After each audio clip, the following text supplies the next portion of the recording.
Immediately move down onto the lower part of the sausage block for the shortest line and turn tight left as the transition begins to avoid airtime before moving all the way over to the left to set up for the ramp.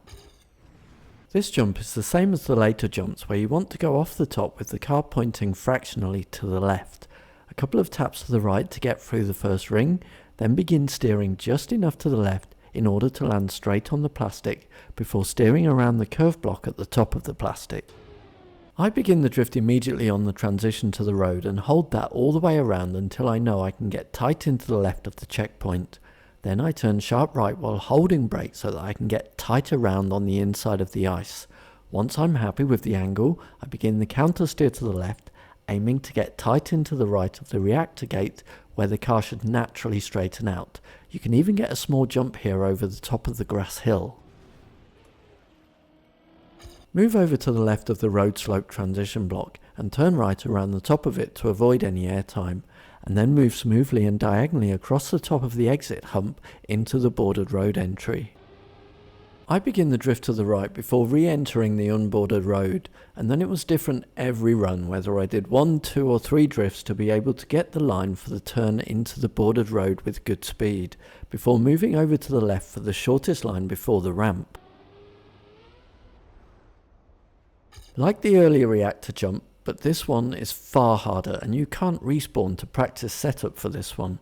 You want to leave the ramp facing slightly left, then it is one strong steer to the right before steering strongly back to the left in order to get a line through the rings that will land you on the plastic without losing speed, and aiming for the left edge of the wood in order to get grip for the sharp turn to the right.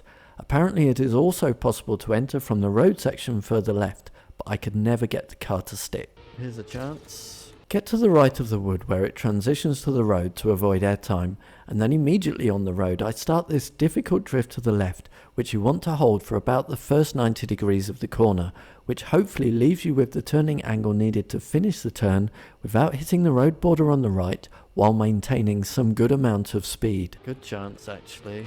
From the left, begin the drift to the right a little earlier than I did here, though you don't want to get super tight on this one as you want to use all of the runoff area, getting quite close to the wall on the left in order to maintain as much exit speed as possible.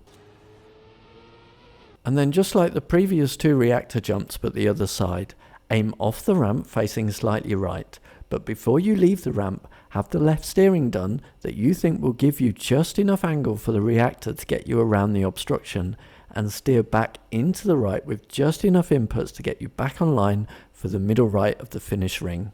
Might have it. 80!